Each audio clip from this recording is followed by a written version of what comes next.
है समझ में? आप लोगों को समझ में आए इसलिए बता रहा हूं। तुम लोगों की जरूरत ब्राह्मणों को कितनी है? मुसलमानों का घर जलाने के लिए, तुम्हारे हक और अधिकार देने के लिए तुम हिंदू नहीं हो। और अगर होते तो 19,48,000 लोगों को नागरिकता के अधिकार से वंचित नहीं करते।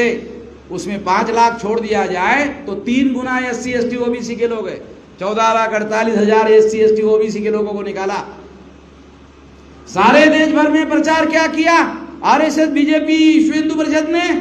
आसाम से मुसलमानों को निकाला, मुसलमानों को निकाला, मुसलमानों को निकाला, मुसलमानों को निकाला।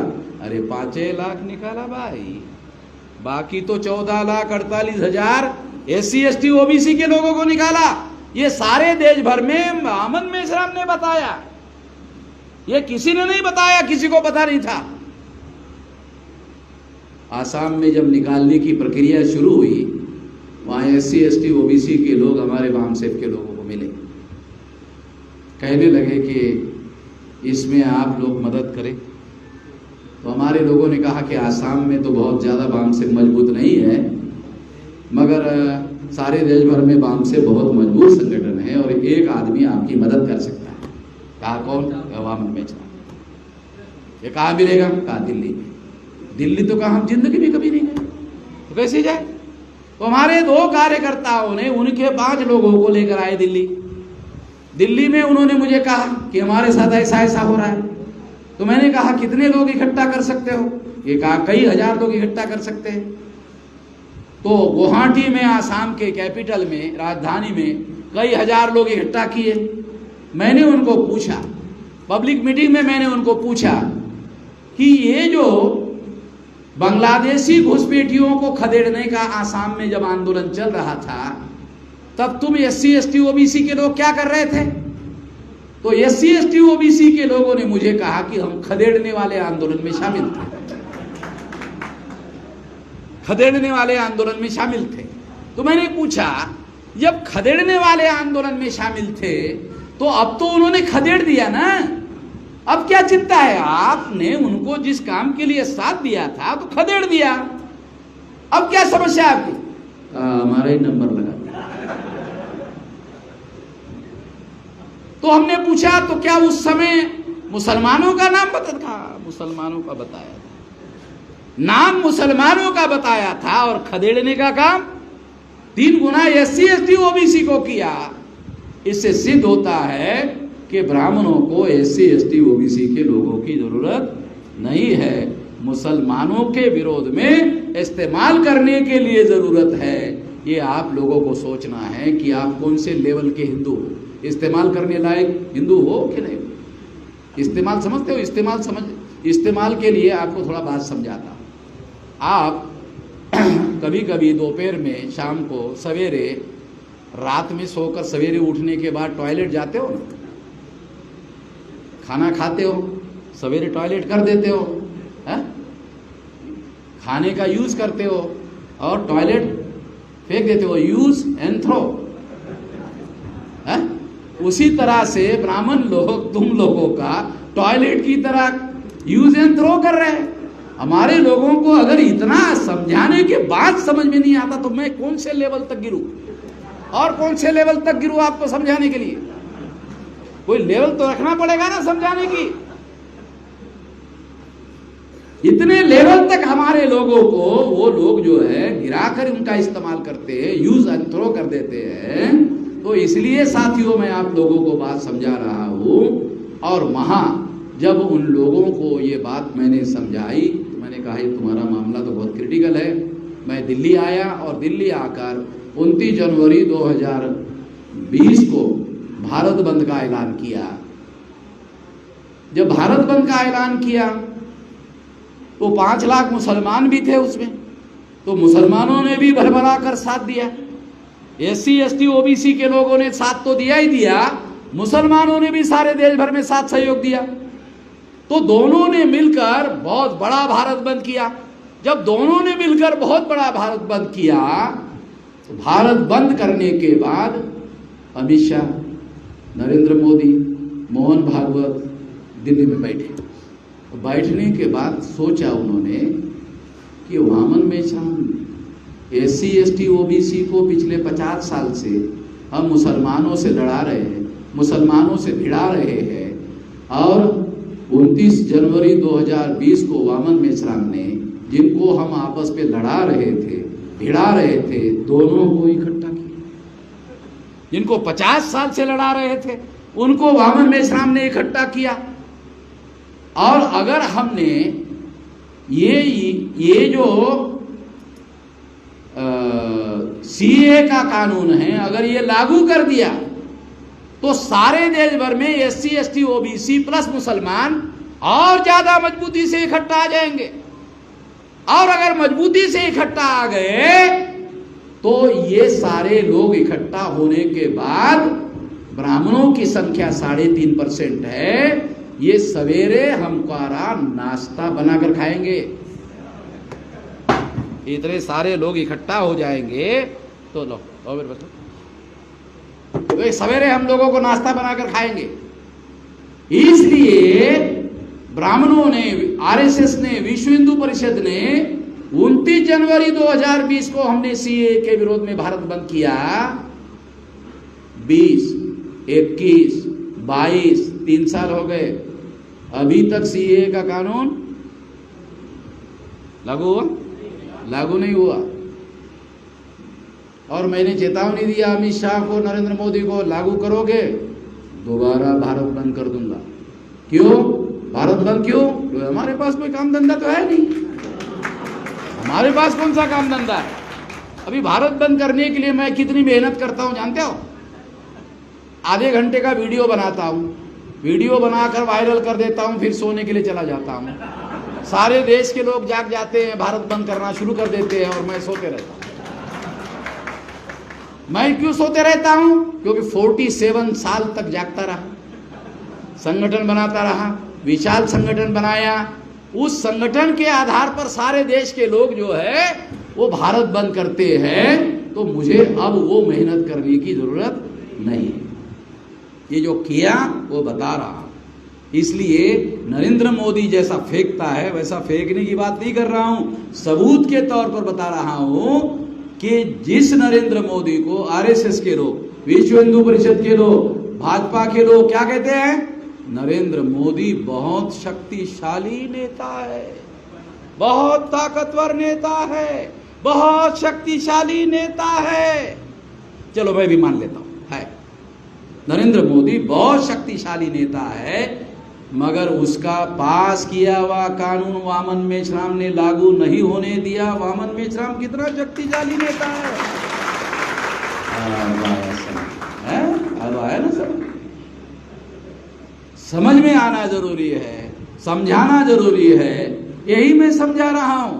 बुनियादी बात कि इतने साल से इतना विशाल संगठन बनाया, इतनी संगठित शक्ति का निर्माण किया।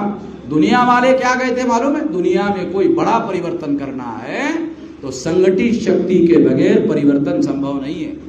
सारे दुनिया के लोग, जितनी भी दुनिया में क्रांतियां हुई, वो सब संगठित शक्ति के बदौलत हुई। वो संगठित शक्ति हमने निर्माण की, वो संगठित ताकत हमने निर्माण की भारत में। वो संगठित शक्ति निर्माण करने की वजह से RSS के लोगों को, BJP के लोगों को क्या लगता है मालूम? RSS के लोगों को क्या लगता है? RSS के लोगों को देखो क्या लगता है, आपको बता दो। प्रधानमंत्री हमारा क्या लगता है RSS को? प्रधानमंत्री हमारा, केंद्र की सरकार हमारी, 17 राज्यों के विरोधी पार्टी के नेता हमारे, कई हजार MLA हमारे, 303 मेंबर पार्लियामेंट हमारे, इतना सारा हमारा है। मगर भारत बंद वामन मेश्राम का साला ये समझ में नहीं आता। ये सारा कुछ हमारा है मगर भारत बंद वामन मेश्राम का होता है, साला ये समझ में नहीं आता। भारत बंद वामन मेश्राम का क्यों होता है? क्योंकि वामन मेश्राम ने भी पिछले 47 साल से इतनी बड़ी संगठित शक्ति का निर्माण किया, और इतनी बड़ी संगठित शक्ति का निर्माण करने के बाद जब उनको लगा कि अब इसको रोकना संभव नहीं है, तो फिर हमारे अंदर के दलालों को, भड़वों को उन्होंने खाद पानी खिलाने की कोशिश की और उन कमजोरों को ढूंढने की कोशिश की कि कौन कौन कमजोर है। उन कमजोरों को ढूंढकर उन लोगों को संगठन तोड़ने के काम पर लगाए। ये समझ आया? सबूतों के साथ बता रहा हूं। वो परेशान हो गए, केंद्र सरकार हमारी, प्रधानमंत्री हमारा, विरोधी पार्टी के 17 राज्यों में लोग हमारे, कई राज्यों के मुख्यमंत्री हमारे, इसके बावजूद भी भारत बंद आमन मेश्राम का, तो इसको रोक लगाना जरूरी है। ये संगठित शक्ति बहुत ज्यादा बढ़ चुकी है, इतनी ज्यादा बढ़ चुकी है कि अब उसके साथ आमने सामने पंगा लेना संभव नहीं है। ब्राह्मणों ने 1818 को भीमा कोरेगांव में पंगा लिया था। 28,000 पेशवा ब्राह्मणों ने हमारे पुरखों से, 500 पुरखों से पंगा लिया था। 500 पुरखों ने हमारे 28,000 पेशवा ब्राह्मणों को मारा। दुनिया के इतिहास में कोई उदाहरण उपलब्ध नहीं है। 500 हमारे पुरखों ने 28,000 पेशवा ब्राह्मणों को मारा। मैं उसी के खानदान का हूं, इसे लकड़ी लेकर भी नहीं चलता, मैं ऐसे ही घूमते रहता हूं। तुमको मालूम है, वामन मेश्राम को छुआ भी तो बवाल खड़ा हो जाएगा सारे देश भर में।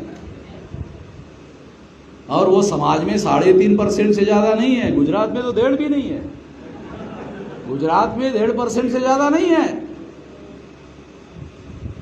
तो इसलिए ये लोग जो है आमने सामने के लड़ाई में टिक नहीं सकते। इसलिए हमारे अंदर के दलालों और भड़वों को उन्होंने पकड़ा। आप बोलेंगे सबूत क्या है? देखो, हजारों सालों से उन्होंने हमारे लोगों को जातियों में, टुकड़ों में बांटने का काम किया। ब्राह्मणों ने टुकड़ों में बांटने का काम किया। तो बांटने का लक्षण ब्राह्मणों के साथ जुड़ा हुआ है। अगर कोई हमारे ही समाज का आदमी हमारे आंदोलन को बांटने का काम करता है, संगठन को बांटने का काम करता है, तो बांटने का लक्षण तो ब्राह्मणों का है। बांटने का जो लक्षण है वो तो ब्राह्मणों का है। इसका मतलब है बांटने का काम हमारे लोगों ने नहीं किया, हमारे दुश्मनों के इशारे पर हमारे दलालों और भड़वों लोगों ने किया। उन्होंने हमारे आंदोलन को तोड़ने का काम किया। तोड़ने का काम करने की वजह से हमने उनको गद्दार कहा, बेवजह नहीं कहा। हमारे आंदोलन को तोड़ने का काम किया, इस वजह से उनको हमने गद्दार कहा। अगर उन्होंने हमारे दुश्मनों को परास्त करने का काम किया होता तो हम गद्दार क्यों कहते? हमारे आंदोलन को, जिस आंदोलन के द्वारा हम अपनी आजादी हासिल कर सकते हैं, आंदोलन के द्वारा 6,247 जाति के टुकड़ों को जगा सकते हैं, जोड़ सकते हैं, शक्ति का निर्माण कर सकते हैं। और अगर ऐसा कर सकते हैं तो उसको तोड़ने का षड्यंत्र उन्होंने किया, तोड़ने का काम किया। इसलिए तोड़ने वालों को हमने गद्दार कहा। किसी को भी गद्दार नहीं करे, किसी को भी गद्दार नहीं करे। तोड़ने का काम करने वाले जो लोग हैं उनको हम गद्दार कह रहे हैं, सभी को गद्दार कहने का काम नहीं कर रहे। जो हमारे आंदोलन को तोड़फोड़ करने का काम कर रहे हैं उनको गद्दार कहने का काम। तो इसलिए मैं आपको जो विषय है उस विषय से संबंधित बात आपको बता रहा हूं कि सामाजिक गद्दारों की विचारधारा को विनाश कैसे किया जाए। तो विनाश करने के लिए क्या करना होगा? गद्दारों की विचारधारा का विनाश करने के लिए क्या करना होगा, यह विषय है। क्या करना होगा? तो सबसे पहले गद्दारों को पहचानो। आप गद्दारों की विचारधारा को समाप्त करना चाहते हो तो उसके 2 तरीके हैं, एक फिजिकली खत्म करना और एक विचारधारा को खत्म करना। 2 है। फिजिकली खत्म करने के लिए चाकू, छुरी, बंदूक, गोली मारना पड़ेगा। हम उसके समर्थन में नहीं है। मैं ये भी स्पष्ट करना चाहता हूं, नहीं तो कल बोलोगे वामन मेश्राम ने विनाश करने के लिए कहा था इसलिए मैंने विनाश कर दिया है। मेरे दिमाग में ये विचार नहीं था। वो अमन मेश्राम का भाषण सुना और उसने कहा था बीजनाश करो, तो इसलिए मैंने बीजनाश कर दिया। ऐसा कल लोग कह सकते हैं, इसलिए मैं कह रहा हूं कि मैं चाकू छुरी बंदूक गोली चलाने के लिए नहीं कह रहा हूं। बीजनाश करने के दो तरीके हैं। एक तरीका है फिजिकली समाप्त करना, जिसके हम समर्थन में नहीं है। इसलिए कह रहा हूं कि बीजनाश करने का दूसरा तरीका क्या है? दूसरा तरीका है गद्दारों को पहचानो। तो मैंने आपको गद्दारों को पहचान करने के लिए बताया कि जो हमारे आंदोलन को तोड़फोड़ करने का काम करेगा, हो गया पहचान। यानी आपको, क्योंकि आप डॉक्टर हो नहीं, डॉक्टर तो वामन मेश्राम है, तो आपको कंपाउंडरों को भी मालूम होना चाहिए कि साला ये गद्दार कौन है। केवल डॉक्टरों को ही मालूम होने से अब मरीजों की संख्या बढ़ रही है, तो कभी कभी डॉक्टरों को कंपाउंडरों से काम लेना पड़ता है। तो मैं अकेला ही अगर मान लो जानता हूं, पहचानता हूं, तो उससे तो काम नहीं चलेगा। तो आप लोगों को भी मालूम होना चाहिए कि गद्दार कौन है, तो गद्दारों को पहचानो। तो गद्दारों को पहचान करने का तरीका क्या है? गद्दारों को पहचानने का तरीका है कि वो हमारे संगठित आंदोलन को तोड़फोड़ करने का काम कर रहा है क्या? अगर कर रहा है, हाँ गद्दार हो गया। पहचान आपको मालूम होना चाहिए कौन कर रहा है। जो तोड़फोड़ करने का काम करेगा, हाँ वो गद्दार हो गया मालूम। अभी मुझे नहीं लगता कि अभी ज्यादा दिमाग लगाने की जरूरत हो गया। आपको मालूम होना चाहिए कि कौन है। दूसरी बात, पहचान हो गई, आपने गद्दार को पहचान लिया। पहचानने के बाद क्या करना है? पहचानने के बाद आपको गद्दार की समाज को पहचान कराना है। वह आपकी अकेले की पहचान हो गई। आपकी अकेले की पहचान होने से बीजनाश नहीं होने वाला। बीजनाश करना है तो गद्दार की पहचान समाज के लोगों को करवाओ। अच्छा, समाज के लोगों को क्यों करवाओ? समाज के लोगों को उस पहचान को करवाने की जरूरत क्यों है? क्योंकि समाज उनका समर्थन करने का काम ना करे। तीसरी बात, अगर आपने समाज को गद्दार की पहचान करवा दिया तो समाज उनका समर्थन करना बंद कर देगा। अभी गद्दार लोगों का अधिवेशन उधर लगा हुआ है, यही सुरेंद्र 60-70 लोग हैं, ऐसा सुनने में आया है। वो भी दोपहर के बाद चले गए हैं, ऐसा भी पता चला है कि वो दोपहर तक खाना खाने तक थे, बाद में चले गए हैं। तो इस तरह से वो लोग जो है, उन लोगों की पहचान करा दो समाज में। समाज में पहचान कराने के बाद समाज उनका समर्थन करना बंद कर देगा। जब गद्दारों को समर्थन करना बंद कर देगा तो उनको ऑक्सीजन मिलना बंद हो जाएगा। आंदोलन के लिए ऑक्सीजन क्या है? बुद्धि, पैसा, हुनर, समय, श्रम, ये है ऑक्सीजन। आंदोलन के लिए 5 चीजों की जरूरत होती है: बुद्धि, पैसा, हुनर, समय, श्रम। अगर ये 5 चीजें उनका समाज देना बंद कर दे, ऑक्सीजन मिलना बंद हो जाएगा। और अगर ऑक्सीजन मिलना बंद हो जाएगा तो चाकू छुरी बंदूक गोली चलाए बगैर भी उसका बिजनेस हो जाएगा। ये लोकतांत्रिक तरीका बिजनेस करने का। चाकू छुरी बंदूक गोली चलाने की कोई जरूरत नहीं है, ये करने की जरूरत है। तो आपको समाज में गद्दारों को, चेहरों को जो आप जानते हो, उन लोगों को बताना होगा, समझाना होगा। और अगर आप ऐसा करते हो तो निश्चित रूप से ऐसा हो सकता है। अभी देखो, ये लोग, इन लोगों को भारतीय जनता पार्टी की सरकार है। भारतीय जनता पार्टी की सरकार के अधीन जो है रिसर्च एंड एनालिसिस विंग जो है, विदेशी देशों को डील करने वाला खुफिया तंत्र उनके पास है। दूसरा खुफिया तंत्र है वो है आईबी। मुझे पिछले महीने 12 स्टेट के लोगों ने बताया था कि आईबी के लोगों ने हमें टेलीफोन किया। अभी मुझे 34 लोगों ने अभी तक टेलीफोन करके बताया कि भारत सरकार का जो आईबी विभाग है, आईबी सवेरे 9 बजे प्रधानमंत्री को इंटरनल सिक्योरिटी के बारे में डेली रिपोर्ट करना पड़ता है। आप अंदाजा लगाओ आईबी कितना शक्तिशाली संगठन है। बॉम्बे में एक एटीएस का प्रमुख, अभी उसका नाम मुझे याद नहीं आ रहा है, वो पिछले बार जब पाकिस्तान का हमला हुआ था ना, उसमें वो एटीएस प्रमुख जो है वो मारा गया था।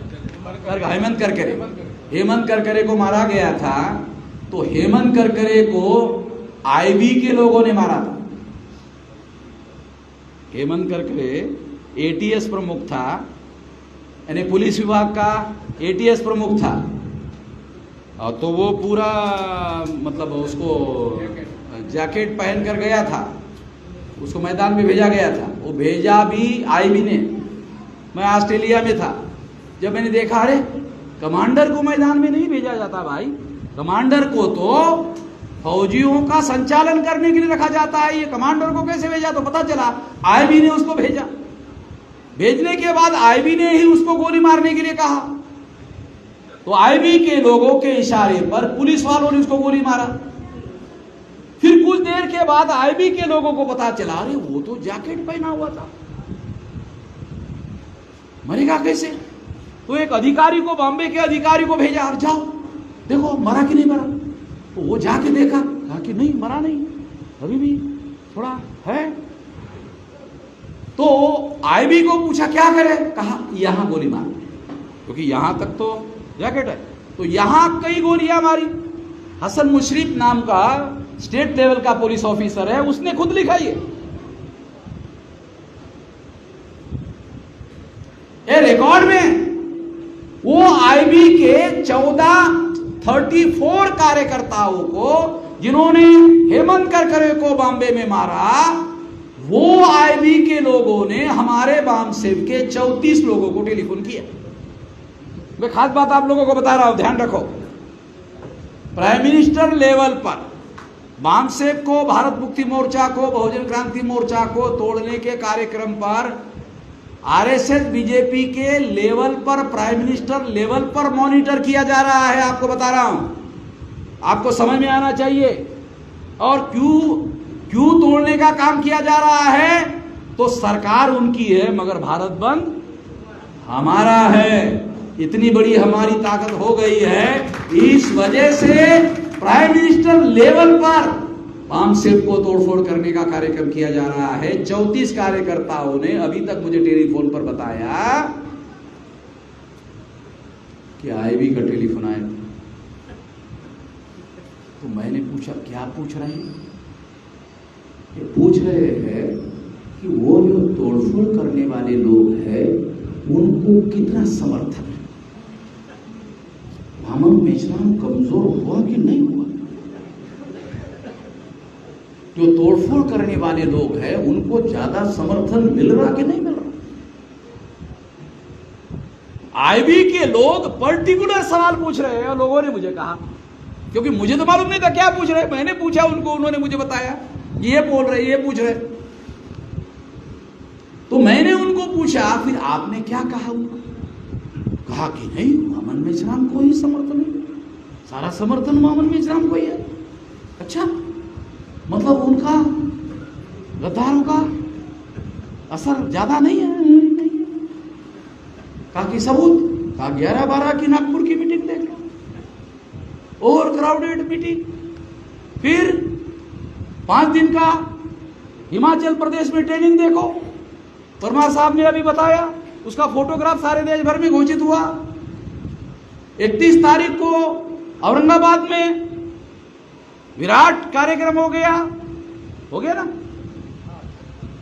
और अभी आप लोग बोल रहे यहाँ भी बैठे हुए हैं, वहाँ भी बैठे हुए हैं, उधर भी बैठे हुए हैं, और लोगों को खाना कम पड़ गया है तो और पकाकर खिलाने के लिए कहा जा रहा है। तो इसका मतलब है आईबी के लोगों को ये जानकारी मिल गई है कि समर्थन तो वामन मेश्राम को ही है, किसी को समर्थन नहीं है, गद्दार को समर्थन नहीं है, वामन मेश्राम को ही समर्थन है। तो इसलिए प्राइम मिनिस्टर लेवल पर आईबी को इस काम पे लगाया गया है, पुलिस वालों को इस काम पर लगाया गया है कि वो हमारे काम में हस्तक्षेप करके गद्दारों की मदद करने का काम करें। 3 दिन पहले मुझे दिल्ली से खबर आई कि जिस बैंक में हमारा अकाउंट है उस अकाउंट को उन्होंने पाबंदी लगाई थी। फिर हमने सारे दस्तावेज दिए, दस्तावेज देने के बाद अकाउंट ओपन हो गया। ओपन होने के बाद अभी 2-3 दिन पहले खबर आई दोबारा पाबंदी लगा। इसका मतलब है केंद्र सरकार के लेवल पर गद्दार कमजोर पड़ गए, उसको मदद करने के लिए दिल्ली के पुलिस की उनको मदद दे रहे हैं।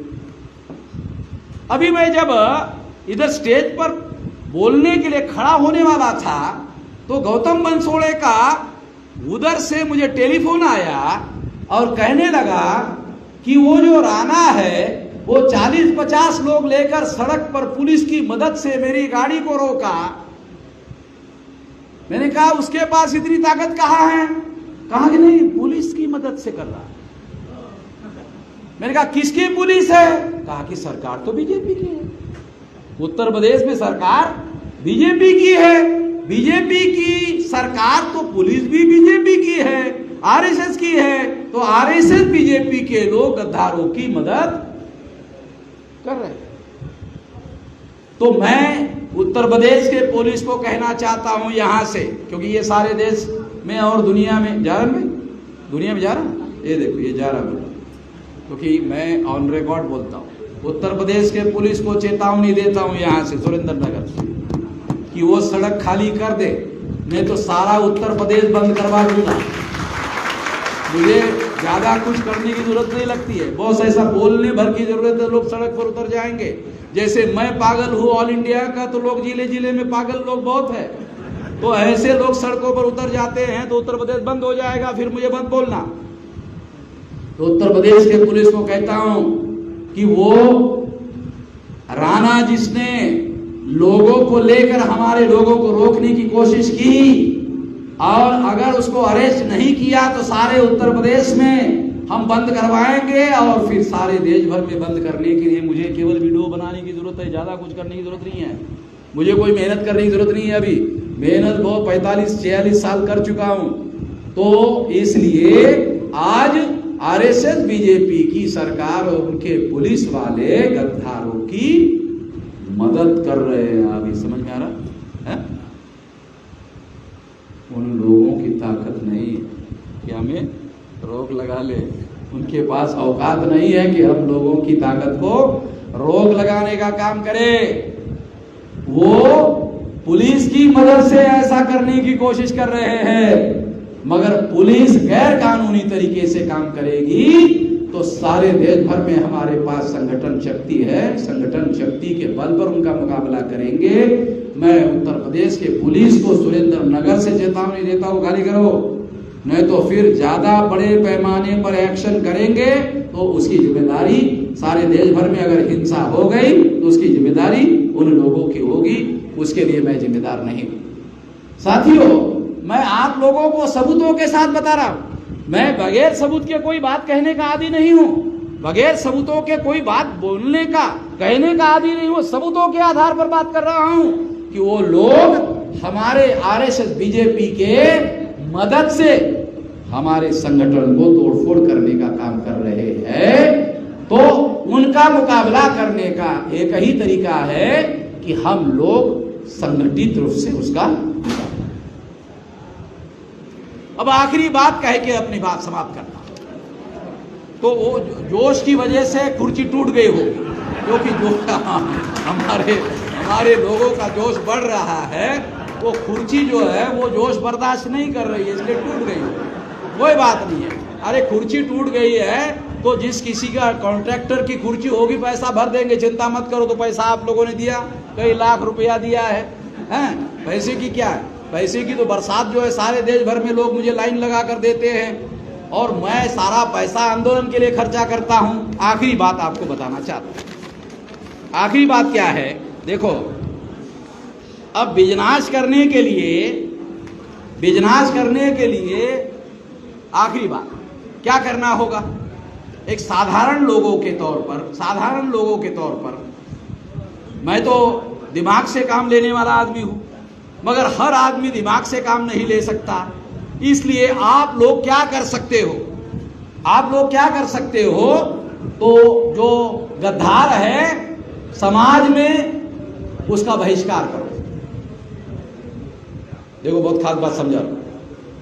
बाबा साहब आम्बेडकर के समय में जो बाबा साहब आम्बेडकर के साथ गद्दारी करते थे, तो बाबा साहब आम्बेडकर के समय के लोगों ने उन पर बहिष्कार डाला। कोई नई बात नहीं बता रहा हूं, बाबा साहब आम्बेडकर के समय में ऐसा हुआ था, उन पर बहिष्कार डाल दिया था। बहिष्कार डालने से, बहिष्कार में क्या क्या करते थे? बहिष्कार का एक तरीका है, हुक्का पानी बंद। लोग बोलते, गांव के लोग बोलते, मैं देहाती आदमी हूं, बोलते हुक्का पानी बंद। तो हुक्का पानी बंद का क्या मतलब है? हर प्रकार का बहिष्कार डालने का। उसके घर में बेटे की शादी है, नहीं जाने का। उसके बेटी की शादी है, नहीं जाने का।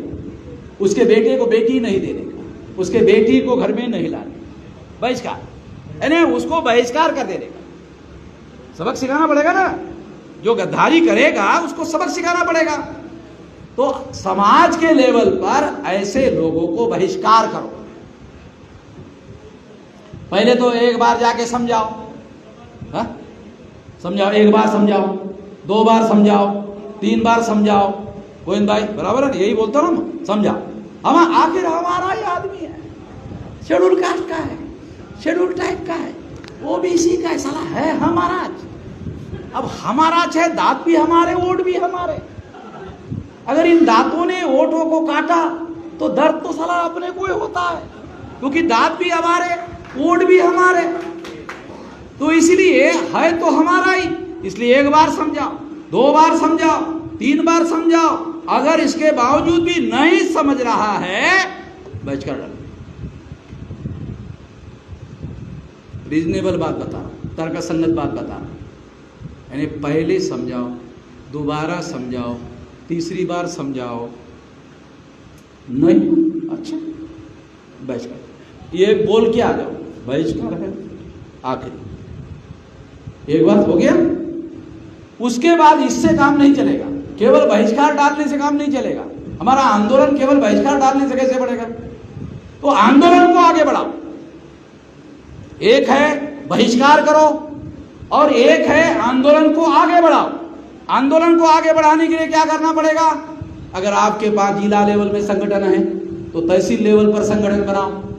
तहसील लेवल पर संगठन है तो ब्लॉक लेवल पर संगठन बनाओ। ब्लॉक लेवल पर संगठन है तो ग्राम पंचायत लेवल पर संगठन बनाओ। ग्राम पंचायत लेवल पर संगठन है तो गांव लेवल पर संगठन बनाओ। यानी गांव में 6.5 लाख गांव है तो 6 लाख गांवों में हमारा संगठन बनाओ। अगर 6 लाख गांवों में SC ST OBC का अगर आपने संगठन बना लिया और ब्राह्मणों को शादी में बुलाना बंद कर दिया, मौत में बुलाना बंद कर दिया, जन्म से लेकर मृत्यु और मृत्यु के बाद के संस्कार में ब्राह्मणों को बुलाना बंद कर दिया, उसकी चर्बी 2 महीने में घट जाएगी। लिख देता हूं। अगर आप लोग उसको जन्म से लेकर मृत्यु और मृत्यु के बाद के संस्कार में बुलाते हो, इस वजह से उसकी चर्बी है। अगर आप लोगों ने बुलाना बंद कर दिया तो दक्षिणा बंद हो जाएगा। दक्षिणा बंद होते ही बंद हो जाएगा। बंद होते ही जो चर्बी मनो और टनो चर्बी चढ़ी हुई है एकदम 2-3 महीने में खत्म हो जाएगी। तो इस तरह से ये काम आपको करना होगा। हमें अपना संगठन, मैंने 31 राज्यों में 567 जिलों में 4000 से ज्यादा तहसीलों में 22,000 से ज्यादा ब्लॉक में 1.5 लाख से ज्यादा गांवों में संगठन फैलाया। बहुत कुछ कर दिया मैंने, बाकी आप करो, आप करो, गांव गांव तक फैलाओ। अभी आपको गांव में जाके फैलाना है, जोर जबरदस्ती करने की जरूरत नहीं। हमारे पास उद्देश्य है, हमारे पास विचारधारा है, हमारे पास कार्यक्रम है। लोगों को केवल समझाने की जरूरत है, केवल समझाने की जरूरत है। अगर आप समझाओ, हमारे पास ऐसी विचारधारा है, अगर आपने समझा दिया और उनको समझ में नहीं आया, ऐसा भारत में कहीं पर भी नहीं होता है। अगर आपने समझाया तो हर एक को समझ में आता है, और अगर समझाने के बाद भी अगर समझ में नहीं आया तो समझने का उसका डीएनए खराब है,